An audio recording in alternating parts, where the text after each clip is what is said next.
All right, so an option with a blanket, a yoga blanket works great for this. If you have another form of blanket, something a little firmer, or a towel can work as well. I'm going to show you the blanket fold using this yoga blanket.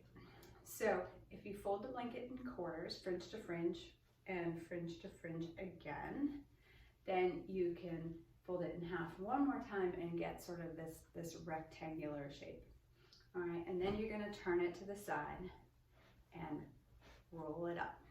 Now you don't have to roll it all the way. In fact, you can see that this is pretty thick. So I would suggest that you start out with a halfway roll to begin with. And you're going to place it on the floor behind you.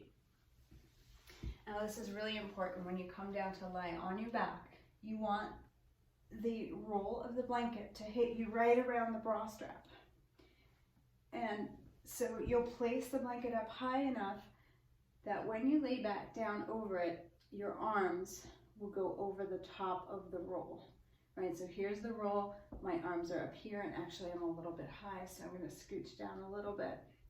Right, I see people do this, and they're here, right, and that makes the head uncomfortable, and it doesn't give you that lift of the chest that we're really looking for.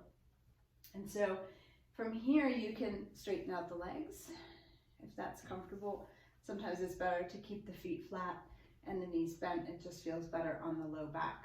Now, if the head is uncomfortable, meaning if you're tipped back too much, if the head is hanging up, then you can either lower the blanket or tuck some of the blanket underneath the head. And you'll lay with the arms out into a T position, palms facing up, and take a few breaths. As you breathe in, you might feel the upper back pressing into the feedback of the blanket. And as you exhale, you'll look to give more of your weight to the blanket itself. And this position helps to counteract some of the forward hunching posture we often get from working at the computer. And it's a nice way to use gravity to open the chest, right? Rather than forcing the shoulders down or the chest to open. It's a nice relaxed shape, and it can be very good if you need to take a rest break away from your computer during the day. Now, to come out of this, you're not going to want to sit straight up, right? So you'll roll onto one side of your body and then use your hands to press your way back up to sitting.